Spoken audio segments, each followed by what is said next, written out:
All right, it's 2:05, time to get this party started. How are we feeling, Keenan, Brian, and Camwell? How are you guys? Pretty good. Doing great. Doing amazing. Awesome. Today is a fantastic day because I dreamed this event years and years and years ago, and we have all of you with us together in celebration of National Disability Employment Awareness Month. Like, that is such a big thing, and each one of us has our own disability, and we are all professionals. We are doing things in the world. And so I am really, really excited to have everyone meet each of you. So before we get started, now that we have the technology all figured out, what I'm going to do is I'm going to ask each of you to turn off your video. I'm going to go over the Knowbility slide deck presentation, and then we will get started with today's conversation. All right, let's go ahead and do this. So I am going to go ahead and share my screen. And let's see here. Share my screen, and we are going to go straight to the presentation for today, which is Accessibility Hour Numero Dos. And today's presentation is going to be a panel on National Disability Employment Awareness Month. The entire month of October is dedicated to the employment, the hiring, the recruiting, the retention, the promotion of people with disabilities. And we have got a panel for you. These are people that I've met across my career, people that have been introduced to me, people that I went to school with. So it's really, really exciting to have this panel for all of you today. Now, before we get started, we have some guidelines that we need to discuss so that all of us have a positive experience today. Before anything, there is closed captioning, real-time captioning available, courtesy of HRI Captioning. They came through at the last minute and provided the closed captioning experience that you are able to see below. I want to encourage all of you to just go ahead and follow them. They are doing fantastic, fantastic work. So actually, the purpose of the accessibility hours is to create an accessible and inclusive space. That begins when all of us make a commitment to create that accessible and inclusive space.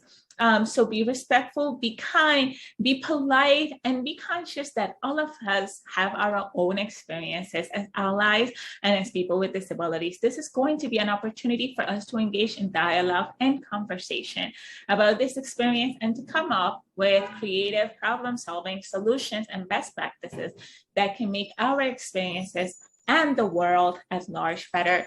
And then finally, ensure accessibility. So if there's something that somebody says that you need a bit more clarity on, this is your time to ask questions, to make sure that you come out of the accessibility office hour a smarter ally, a more engaged individual, a more knowledgeable person. So use the next hour, take it, and let's do something really incredible with it. Now, for all of you following us today, we are so happy to have you, and we are so happy that the message of Knowbility reached out to you. Make sure that you sign up for our newsletter. It goes out weekly, and it is put together by our incredible communications associate, Anthony Vasquez. So sign up for our newsletter. In there, we talk about events, news, policy, technology, opportunity that are happening in the accessibility space. Lots of really good stuff every single Wednesday. You can also follow us on social media at Knowbility, except on Instagram, where we are Knowbility INC. But make sure that you follow us at Knowbility. We are on Twitter, we are on LinkedIn, we are on YouTube and on Instagram. And I'm trying to get us into TikTok in the next few months, but we'll see how that goes. And then finally, if there's anything that we can do to improve your experience within the accessibility office hour, let us know by emailing us at hello@knowbility.org. Now, Before I get started today, I need to go ahead and describe myself. So my name is Mariela Paulino. I am a Hispanic woman of Dominican descent, and I am wearing a red blazer with a black shirt that says the future is accessible. Behind me, there is a white background that says the Knowbility logo plus my name. My pronouns, which are she, her, and hers, and I am currently in New York City. The presentation that I've been showing is just really the same information I've been sharing with all of you with a white background and purple letters. And now I will have the entire panel. So we have Keenan, Kemuel, and Brian, and I am going to have all of them turn on their video. So Keenan and Kemuel, come on up and turn on your video. And so let's get started with you, Keenan. What I would like for you to do is just do a video description and introduce yourself. Hi, everyone. How's the audio? Good? My name is Keenan Gao. I'm a 27-year-old Chinese American woman. I have long black hair and I'm wearing a short-sleeved navy top with white polka dots. Behind me is a white wall with posters of space rockets and the 8 planets in our solar system. There is a flower vase and an aloe plant on both sides of me. Thank you. Brian, I'll have you go next. Awesome. My name is Brian Switzer. My pronouns are he, him, his. I'm a white male wearing dark sunglasses and a light blue shirt. And I like to think I have sandy blonde hair, although my wife told me it's now brown. I think I have blind privilege and I can say it's still sandy blonde in my head.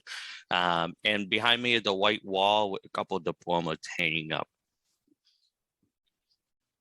Thank you, Brian. All right, Kemuel, you go. Hi there, it's Quimel Arroyo. I am a African-American Hispanic male. I am wearing clear glasses, a pink shirt and blue blazer with a Dominican and American flag pin.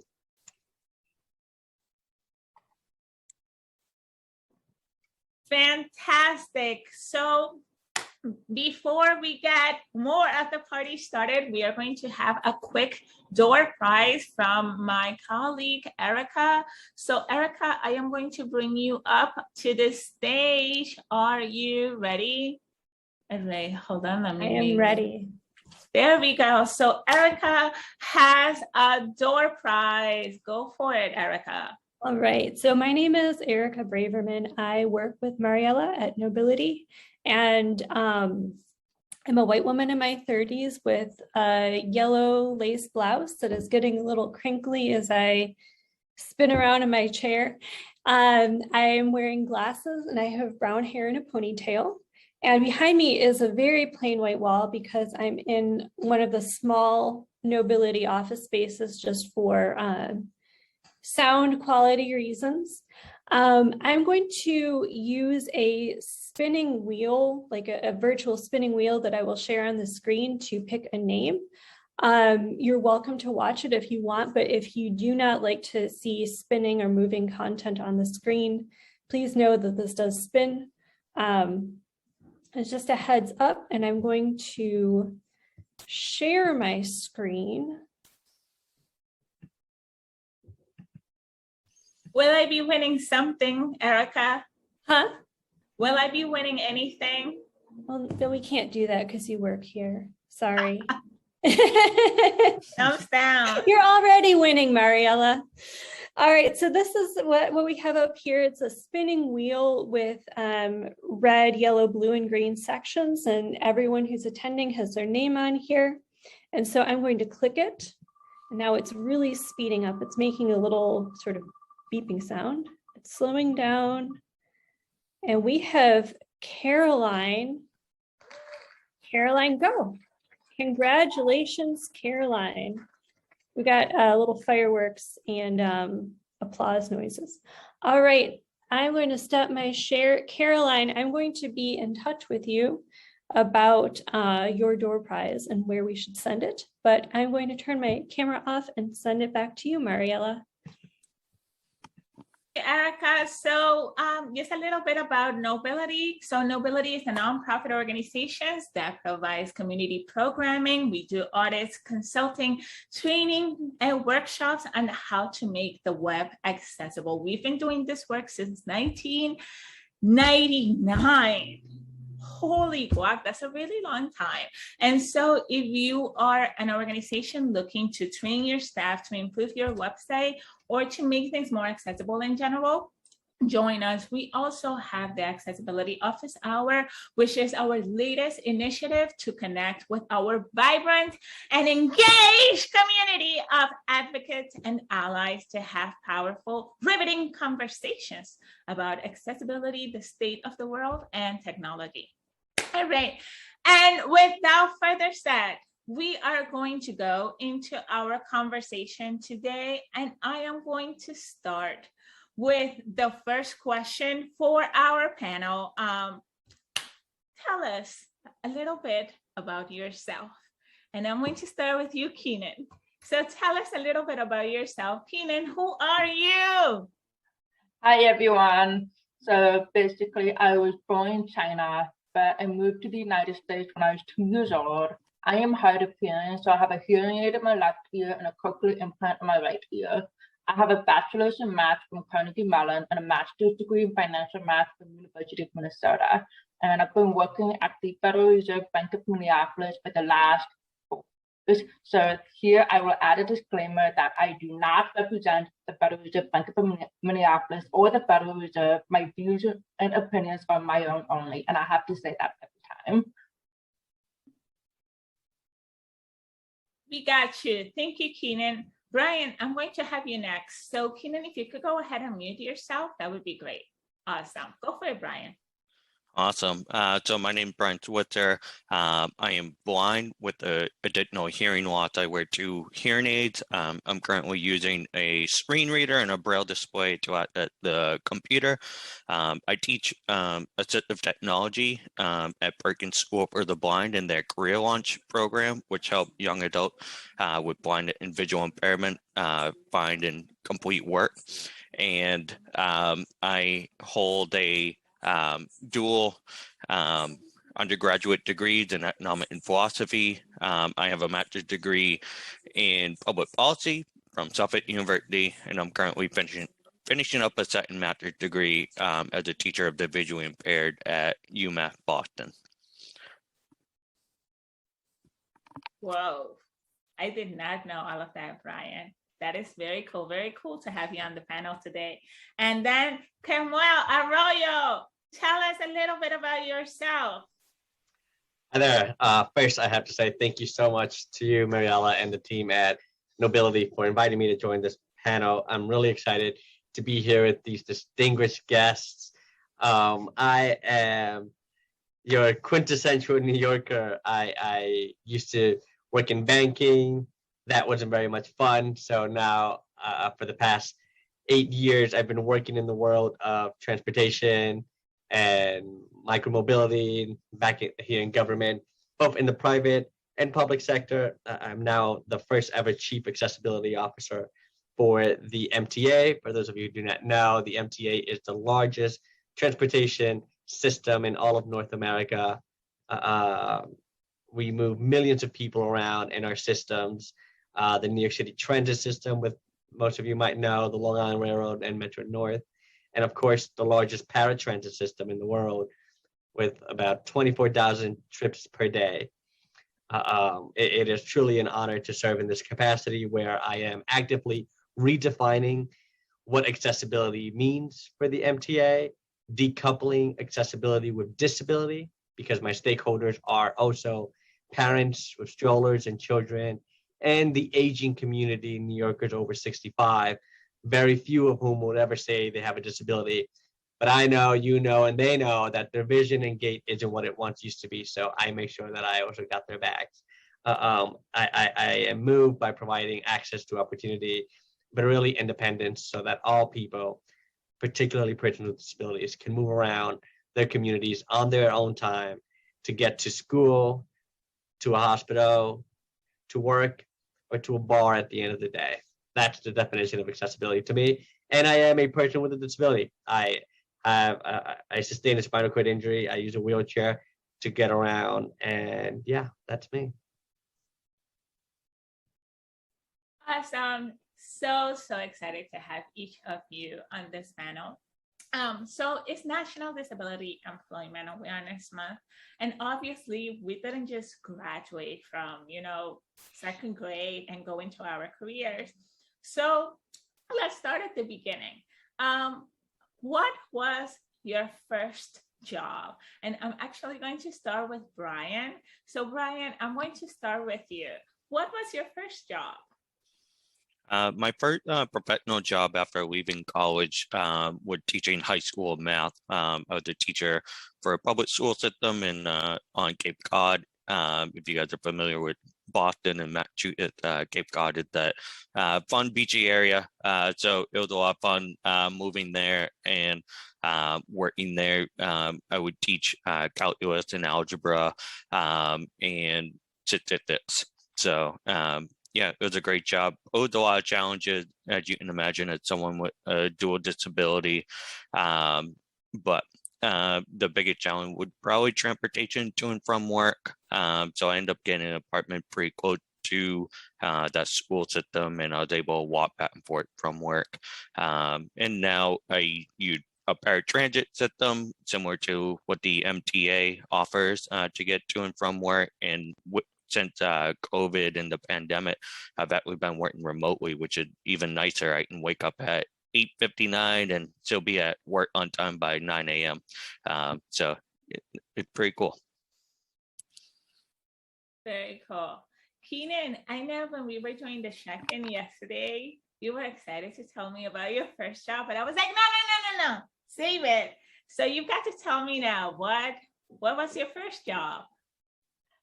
The reason I hesitated in our tech check was because my first job wasn't the most accessible, so I wasn't even sure if I should even bring it up. But it was an internship that turned into a full-time job. I was working, and that internship came about after like a really long and difficult where I applied so many places everywhere, and it was hard to find a company that was willing to make accommodations for disability. So once I got the internship, I didn't feel like I had leverage to really even ask for more accommodations because of all those negative experiences. But it turned out that my manager at the time for the internship was really good. And so I worked at US Bank for 1 year on what's called credit risk modeling. And although I didn't technically have accommodations in that job, they were able to restructure some of the job responsibilities so that it was a benefit for me. I want to make sure, Keenan, because your Wi-Fi is just a little bit choppy. Brian and Q, are you guys having problems hearing Keenan? Or are you hearing her fine? Is it just me? There's a little bit choppiness there. So Keenan, if you can, for our next question, do you have another Wi-Fi internet name? Let me switch. Let's switch over. And while you do that, Q, I'll pass the mic along to you. What was your first job?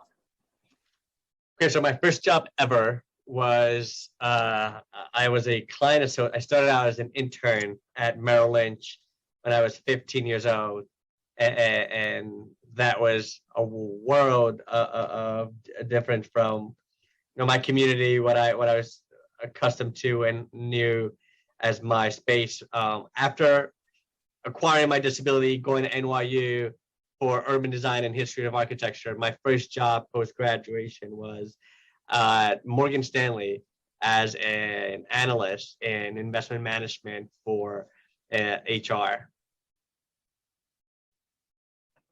Whoa, we all started at such different places. Wait, where did I go? There am I. All right. So what were some of the biggest challenges you experienced early on in your career because of your disability? One of my very first jobs was actually working for an assemblyman. And I actually did not disclose that I had a disability until I had already gotten the position. And it turns out that a lot of what was centered around the role was centered around talking on the phone, which was incredibly hard for me. And so I would like to pose that question to each of you to ask, what were some of the challenges that you experienced early in your career as a result of your disability? I'll start with you, Q, first. Yeah, so that's a great question. Thank you for sharing your experience. For me, my biggest challenge wasn't so much at my job at Morgan Stanley, but in the recruiting process, particularly with campus recruiting. I was recruiting as a student, graduating a very prestigious institution. A lot of the people that I was interviewing with came up with their own preconceived notions of what my needs would be. And that just screwed it all up for us. I have this very vivid memory of speaking to a partner at one of the big 4 consulting firms. And he said to me, Q, you killed the interview. You're amazing. But our consultants travel every week. Like, I don't think this is going to work. I don't know how you're going to do that. And I said, my dude, this wheelchair has traveled to Venice, Italy. I'm constantly in Dominican Republic. I travel independently. I don't have an aide. I don't think this is going to work because I can't work for an employer who doesn't see me as a contributor and my values and what I have to add, but is blinded by their preconceived notions of what my disability brings and what my access needs are. And kind of like his jaw dropped, and I was like, sorry, dude, like, we're good. And I should have followed up in many ways, but I didn't, and I regret that. But it was just such a testament to how inept the workforce is to understanding disabilities and grappling, wrapping their heads around a candidate's ability to contribute to their environment, and not seeing me as someone that needs a handout, needs extra assistance, or is here, to take from the organization. Wow, love it. That is such a powerful story. It's just so annoying sometimes when people put these limitations in our bodies and make all of these assumptions about us without even asking questions. Like, you are out here in your wheelchair, traveling, drinking, having fun, hanging out with friends, and then people are like, maybe Q just won't be able to get from point A to point B. Like, what? Annoying. But thank you for sharing that story. Q. Brian, I will go to you next. What were some of the biggest challenges you experienced early in your career due to your disability? Yeah, I already mentioned before the transportation issue. Some of the other challenges were adapting things so that they weren't so visual. In my teacher training, everything was really visual, and some of the things we learned, like how to administer a formative assessment where your student hold up a green or a red card. I had to kind of transform it into a audible bell system so that I could still administer a formative assessment during class, but it was in a way that worked for me. So being able to adapt those things, being able to do things electronically rather than with pen and paper. And similar to Q, I also had to deal with a lot of preconceived notions, especially from parents of students. The students themselves really respected me and trusted that I knew what I was doing, but you'd be surprised how many parents of students are a little skeptical of a person with a disability teaching high school math. Yeah, I had similar challenges around preconceived notions.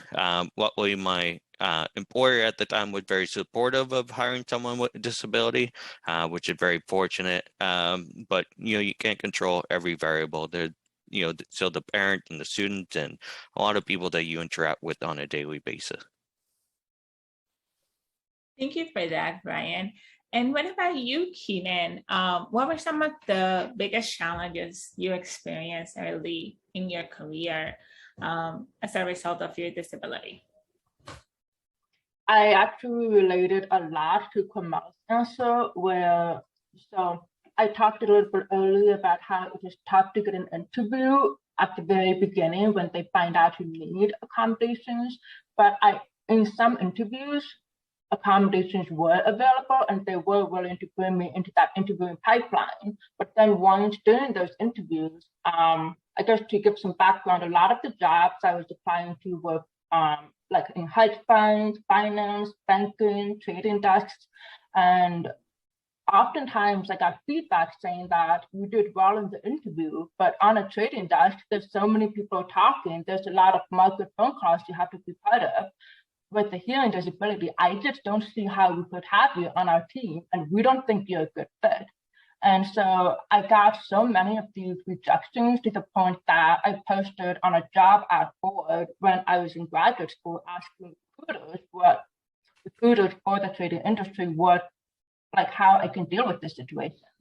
A lot of the feedback from recruiters was actually, we agree with that feedback. We just don't see how you can be a good fit in the industry.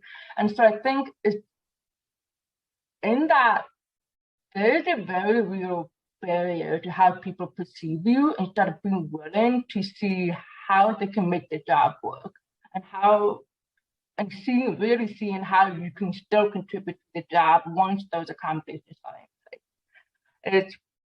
It's really hard to overcome. And I actually just started a new job at the New York Fed on the trading desk for an exchange.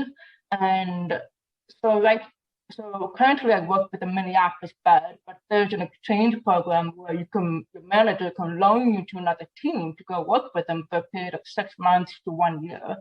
And so through that internal exchange position, I was able to eventually work on a trading desk, but it took a lot of, I guess, internal steps where you have those relationships built, you have a manager that's willing to advocate for you to help kind of overcome those barriers.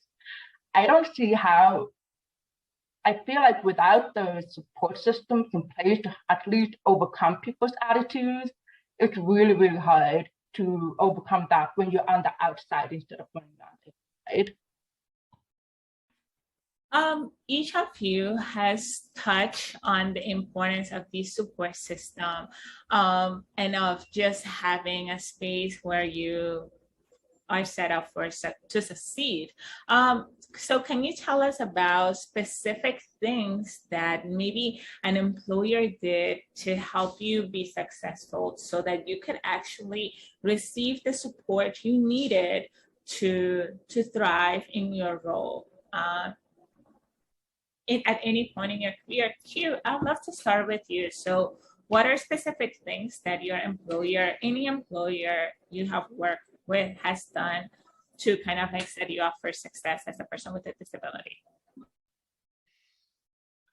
I'd say one of my best experiences have been, my first job in government. I worked for, no reason shielding it. I worked for Polly Trottenberg, who was the commissioner of the Department of Transportation. And before coming to New York City DOT, she was appointed to the Access Chair by President Obama. So she wasn't new to accessibility. She herself had not experienced a disability, but she was so keenly aware of the need for people to experience things and provided me all the latitude to tell her what my needs would be and gave me time for me to, really get into the job, feel it out, to really know what I needed. And at the end of the day, what I needed was very little, but when I did identify what those needs were, they were like, oh yeah, of course, we would have never thought of that, but thank you for letting us know. Just, I guess what I'm trying to say is she gave me the opportunity to define my needs as we went along. She didn't prescribe them. She didn't push me to enter my first week on the job. She really gave me space. And that exchange really did set me up for success. Not only because, my needs today are very different from my needs tomorrow, and I don't want to be boxed into whatever those are. But it was a learning experience for both of us. And it was a learning experience for me. That was my first job in government. And it was my first job requiring me to travel to all 5 boroughs in any given week. And really trusting me to vocalize and express my needs was the best thing that she offered me and my team offered me. And I think that's a recipe, an ingredient for success. Trusting that the people will speak up when they have a need and giving them time and space to have that interaction. That is such a necessary thing, like the knowledge that you have the space, the safe space to be able to vocalize, to know that, hey, if I need an accommodation or if I need something that is not, oh my God, Q's being so expensive, we should fire him. It should just be about you figuring out what you need so that you can verbalize those needs and then work with your team to create an accessible space. Thank you for sharing that, Q.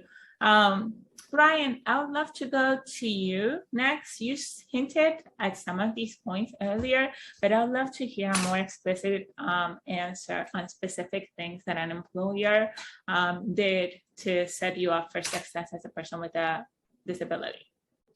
Yeah, definitely. The best employers I've had are the ones who are very supportive, the ones who may or may not know the best practices around people with certain disability. But similar to you, the one who are open to conversation, check in on you, give you that space to say the challenge and to accommodate you as you need. Your accommodation can change over time. For instance, if your work adopt a new software program, maybe it worked for you, maybe it doesn't. And so you need to have that conversation with your employer as you go along. And everyone's needs are different. Even though I am blind, I know other people who are blind who don't know Braille, who may not be experienced using a Braille display. There are people with visual impairment who prefer use screen magnification. So just because you are put into a box of a certain disability doesn't mean that your needs are exactly the same as the next person. So an employer needs to understand that and have those conversations with you. And it can help if they know some of the best practices around working with people of certain disabilities. When working with someone who's blind or visually impaired, stating your name is helpful. My manager will do that a lot. Although I do recognize her voice by now. We've been together for 3 years at this point, but I still appreciate the effort.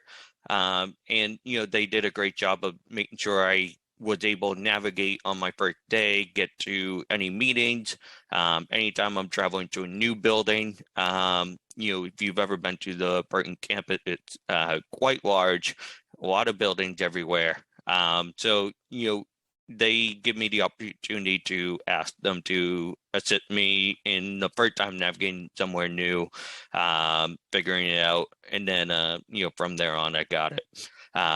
And they did a great job when I first started of setting up my technology, making sure that I had the materials I needed to be successful in that workplace.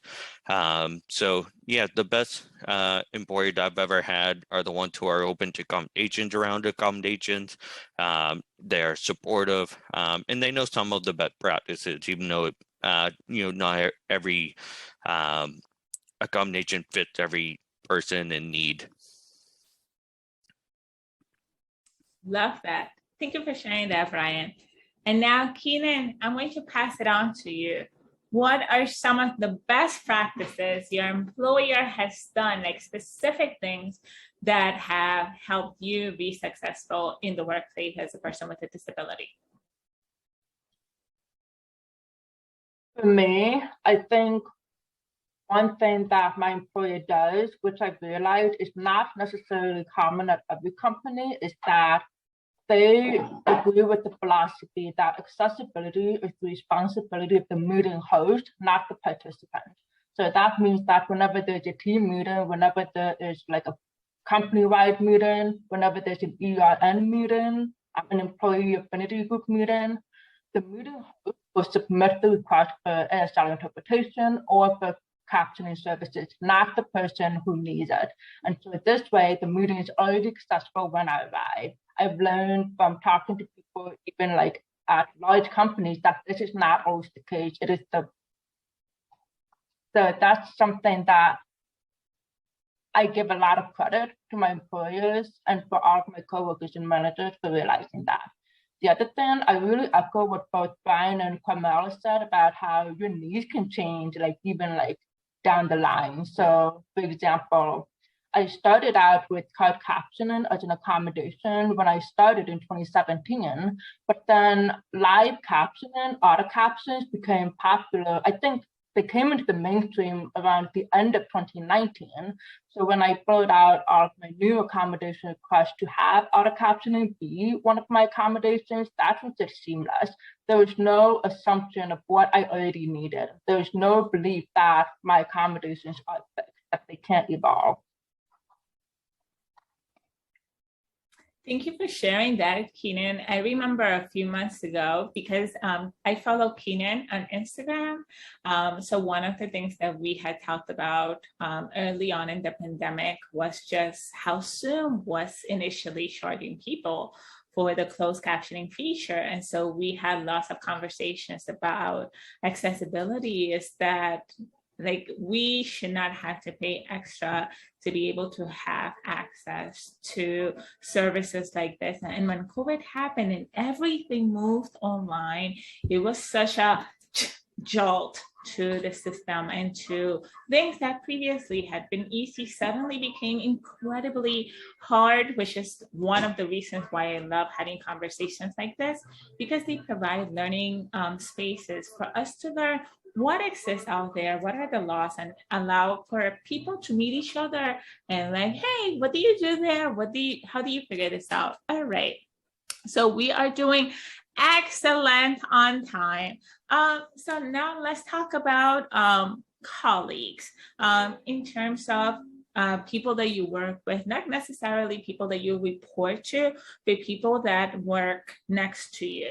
One of the things that I like to do, and I learned this very early on in my career, is to have a work buddy, like somebody that when you are in a meeting on video, and for example, there's a delay of a few seconds between the captioning and your ability to read what is being said, I like to have a Slack buddy. And that person is the person that I'm like, hey, Keenan, what is that about? And I will just go offline in the Slack to have that conversation and make sure that I am, staying connected. What are some of the things that you, each of you have with your colleagues to set yourself up for success? Keenan, I'll start with you. So, remember how earlier I was saying that my employer makes sure that accessibility is the responsibility of the host, not the participant? It wasn't always that way. When I first started at the Fed, it was my responsibility to get captioning for all of my meetings. This was okay at first, but then when the pandemic started and all meetings moved online, there was all of a sudden like double the number of meetings that needed accommodations. And our vendor needed much more time to get captioning provided, because all of a sudden you have businesses, universities, classes that all need captioning. So the length of time to request for captioning became longer. And so when I expressed the frustration about having to juggle all of these requests, that's when I was talking to my coworkers, well, maybe when you set up a meeting, maybe you can put in that request. And so my entire team started doing that. And that allowed me to be able to bring up to HR, maybe this is something that we can do at the company level. And so I give them a lot of credit, but they never even pushed back even once. From the beginning, they were like, yes, we will absolutely do this. It's not even a question. And I also relate to what you said about having a Slack buddy. I can trust all of my coworkers to be the same for me as well. That is awesome. Thank you for sharing that, Keenan. Q, I'll go to you next. What are some of the things your colleagues have done? One of the things that my colleagues have done that has really shaped my experiences, so it's a double-edged sword. And that thing is including me in everything that they do. And I say it's a double-edged sword because though I love to feel like a team member, I remember when I was working in banking, it's no secret to anyone here that there's a big drinking culture in finance. And I'd always get invited to these bars, these happy hours at inaccessible bars. And though I would feel so awesome that I was invited, because I'm like, I'm in, check, I'm in the club. I'd get there and like my heart would break because they didn't think of my disability. And we would have these funny conversations where they'd say, Q, I don't think of you as a person with a disability. You're so capable, you're so smart, you're a leader. And I said, yeah, but true life, I can't do stairs. And it was like, or I remember once I got invited to Lincoln Center and the seats were completely inaccessible. And these people's faces, like, they got pale, they were so embarrassed. And I was like, ooh. And they said, I don't think of you as a person with a disability, Q. That's just not how I add you up in my head. And I was like, so crushed because they are well-intended, but then I'm not lost in the fact that a lot of harm has been done in our society by well-intended people. And that harm stems from the lack of conversation and the reality checks, and it happens with my family too. Like there's just no bounds to people. I don't want to say ignorance because that has a negative connotation, especially when I know these are people who care about me, but it's a little bit their ignorance to forget that Q doesn't do stairs. And I do need them to, go that extra step to include me. And I said it's a double-edged sword because it's so well intended, but it crushes me every time.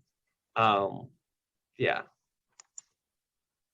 I love this conversation because the level of honesty from all of us is like, yes, like it's just for the longest time, I thought it was just me in the world feeling this way. And then I will have conversations like this with you and I'm like, yes, you get it. And then I have conversations with Keenan and I'm like, yes, you get it. And it's just like, it is not a me problem. It is a social problem. The problem is not the body. It is not my body that's disabled. Society is not designed for people like me. Society is the problem, not the individual. And Brian, I'm going to pass that question along to you. So what are some of the things your colleagues have done? I don't know if I can follow up that story. That was really powerful story that Q gave us. I don't think I can top that, but in my experience working with colleagues, the best colleagues are the ones who are allied, who are supportive, the ones who are honest. Similar to what Q was mentioning, if you have, when you're blind and, maybe you spill a little coffee on your shirt, you kind of want that colleague who will come up to you and tell you, hey, you might want to clean your shirt or something, who a little more brutally honest, versus, that colleague who pretends that nothing is wrong and continues on. They have kind of a realistic perspective. If you're on Zoom and your camera's not quite facing, your face isn't quite centered on the screen, they're willing to send you a text message. They don't have to embarrass you or anything, but send you a quick text message saying, hey, your screen's a little bit off, things of that nature. They're a little more honest and willing to chat with you without embarrassing you, making you feel different or anything, and including you, and hopefully including you in making sure that your accessibility needs are met, whether going to a bar or in the workplace as well. Thank you, Brian. All right, and we are at time. We are the most prepared group I've worked with. I love it. So I am going to post the last question to each of you for today. And what is one message you want to close with for anyone watching this video on hashtag National Disability Employment Awareness Month, hashtag NDEAM. I'm trying to make that a thing, hashtag NDEAM. So if there is one message that you want to drive home, one thing that you want people to be able to remember from our conversation today, what would that be? And Brian, I'm going to start with you first. So what is that message you're driving home for our audience today? Think about hiring someone with a disability. I think one of the main barriers to hiring someone with a disability is the cost. People think it's going to be more expensive because you have to provide accommodations. The number I've seen run around is that, accommodation tip on average cost about $600. And when you're thinking about hiring someone, that's really a drop in the bucket. My CEO likes to call hiring someone $1 million decision because there's a lot that goes along with hiring someone from, their actual paycheck to their pension plan to their health care. And so, when you're thinking of all the costs and bundling and the long-term outlook, how long will they be with the company? What value do they bring in with them when they're hiring? The cost of accommodations is really a drop in the bucket, and it's getting cheaper all the time. There's so many accessibility features built into the iPhone and Windows 11 and so on. The features are becoming more and more free, whereas they used to be super expensive. Back in the olden days, an OCR scanner was the size of a washing machine, and now it's just an app on an iPhone that's free. We've come a long way, and so if that's your main barrier, I would look at that and think about hiring someone with a disability. Woo! Yes, that is right, Brian. You're speaking truth to power today. Keenan, I am going to pass it to you next. What is one message you would like to drive home to our audience today for hashtag NDEAM? I'd like to have two messages, one for people who work in HRI and recruiting, another message to disabled people.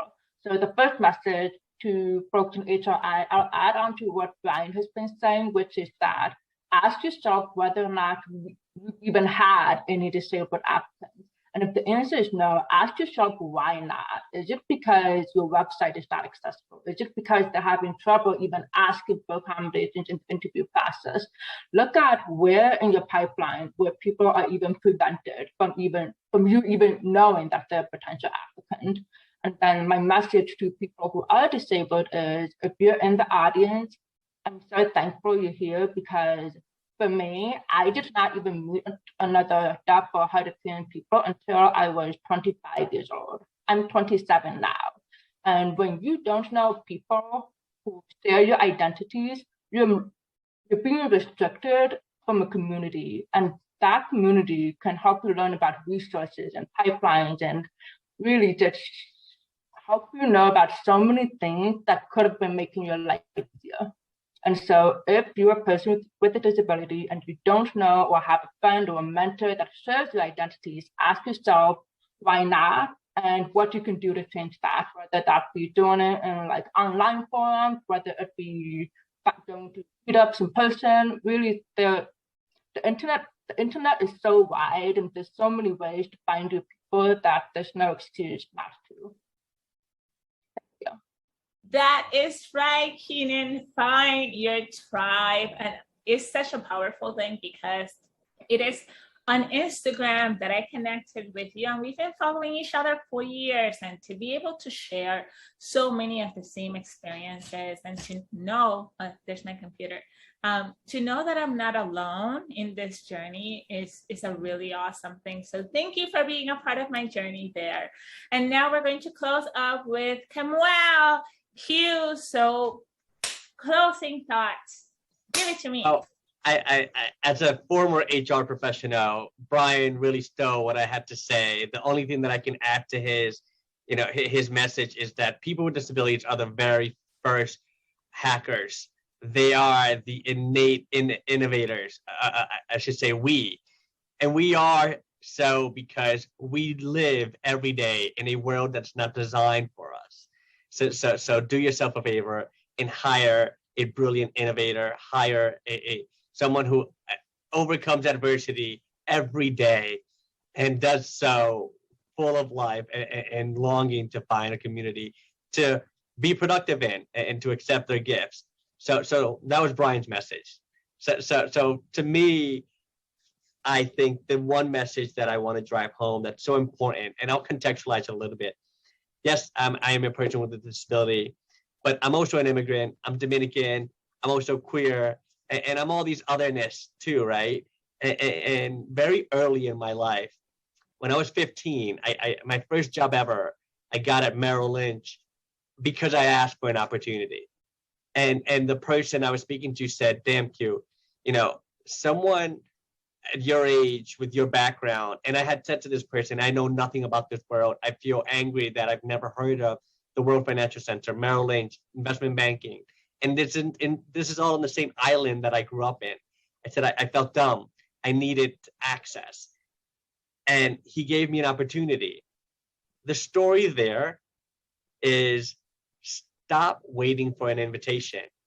It ain't never gonna come. If you wait for an invitation, you will never sit at the table. Dive in. Sheryl Sanders started the conversation. We're talking about leaning in. I'm not about that. Dive in. Fully immerse yourself into whatever world it is that you're aspiring to. If it's art, if it's culture, if it's finance, whatever piques your interest, jump in, dive. You will be shocked by how many safety nets appear out of nowhere. And I've had so many people stick their hands out saying, "Hey, Q, I know what it's like to be new here. I know what it's like to be the first." Or, "Hey, I may not be a Black man who's queer and disabled, but I have been myself here. I have been alone in this situation. And I know how lonely that could be. Let me show you the ropes, or let's hang. Or just know that you have me as a resource." I have been shocked by all the people who want me to be successful who didn't know me from Adam. So to anybody who's out there waiting on an interest to be invited to the conversation, sit tight because it ain't coming. Dive in. Mic drops here. We've got mic drops. Take shelter. I love it. So, and that concludes Knowbility Accessibility Office Hour for the day. I want to thank each one of you for joining me on this incredible panel today. I am going to move each of you outside of the host room. So let me go ahead and do that now. Thank you so much, Brian. Thank you so much, Q and Keenan. You guys are awesome. We'll be talking more later. So let me remove you guys in a moment. And all right, everybody, that was it. That was today's second Accessibility Office Hour. And I want to give a major shout out to our panelists today. I hope you enjoyed that as much as I did. Q, Keenan, and Brian were all incredible. And what I want all of you to do for today is we have a feedback survey that will be shared with each one of you. We would love to get feedback so that we can continue making the Accessibility Office Hours better. And if you loved it, let us know. If there are ways that we can improve on the conversations and the setup, let us know as well. We are here to make the Accessibility Hour your favorite hour. So That link is going to be dropped in the chat. We are also going to open it up for a quick minute for a Q&A if our panelists can stay. Or you can reach out to them via email. We also encourage you to stay connected to our newsletter. In there, we share all of the information that is going on. We have the Access You Knowbility Conference, which is an international conference with the brightest, most the experts in the web accessibility space, in accessibility in assistive technology. You do not want to miss Access You. We're going to be sending out information at the conference. After the event, make sure that you follow us on social media. We are constantly talking about events, opportunities, workshops, and you can also email us at hello@projecthearing.com. And make sure that you follow us for episode 3, which is going to be, this needed to be fixed, but in November, we are going to have a very special accessibility office hour. Make sure that you sign up for our newsletter to get more information on that. It is going to be an entire session talking about holidays, the web, making e-commerce accessible, more information in the works. But that is it for today. I want to thank our panel once again, the Knowbility staff team for putting this event together, our captioner for making this event accessible, and to each one of you tuning in today for the Accessibility Office Hour. And we are at time, and I will talk to you later. Remember, do what you can, where you are, with what you have. I am Mariela Paulino, your host at Knowbility, and I will talk to you soon. Goodbye, everybody, and thank you for joining us today. And that is a wrap.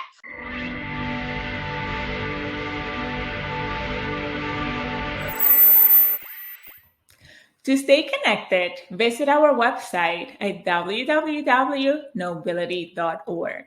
You can also sign up for our newsletter by going to www.bit.ly/knowbilitynews. You can register for our upcoming events by going to www.bit.ly/knowbilityevents. And finally, you can submit an accessibility project inquiry by going to www.bit.ly/knowbilityprojectinquiry. Talk to you soon.